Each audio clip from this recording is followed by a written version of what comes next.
Amar family వెనకాల యాదమ్మ మనోహరి గుడికి బయలుదేరుతూ ఉంటారు. ఇంకా యాదమ్మ మనోహరి అదే పనిగా ప్రచండ ఎప్పుడని చెప్పి ఎదురు చూస్తూ ఉంటారు.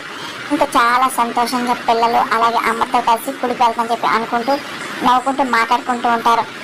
చంప ప్రచండ ఏడు రాలేదు అని చెప్పి మనోహరి అంటూ ఉంటుంది. మనం గుడికి వెళ్ళేసరికి వచ్చేస్తాడులే అని చెప్పి యాదమ్మ నచ్చ చెప్తూ ఉంటుంది. అప్పుడే ఇంకా డేగ రూపంలో ప్రచండ ఇంక వస్తూ ఉంటాడు.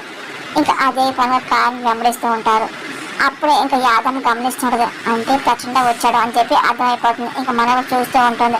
కరెక్ట్గా అమర్ కారుకి అడ్డంగా వస్తూ ఉంటుంది. ఇంకా ఒక్కసారిగా అది చూసి బాగి కంగారు పడుతూ ఉంటుంది. షూ షూ షూ అని చెప్పి తోలుతూ ఉంటుంది. ఇంకా అమర్ కార్ డ్రైవ్ చేసేది చాలా ఇబ్బంది పడుతూ ఉంటాడు. ఇంకా డ్రైవ్ చేయడానికి కష్టమవుతూ ఉంటుంది. అది వచ్చి కరెక్ట్గా ఇంకా ముందు ఉంటుంది. అది చూసి బాగి ఇంకా బడిపోతూ ఉంటుంది. ఇంక భుజం గట్టిగా పట్టుకుంటుంది. అది చూసి మనోహరి యాదమ్మ అదే పనిగా సంతోషంగా నవ్వుకుంటూ ఉంటారు. ఇంకా భుజంకి ఎలాగైనా సరే ప్రమాదం కల్పించని చెప్పి ప్రచండ తన ప్రయత్నం తను చేస్తూ ఉంటాడు.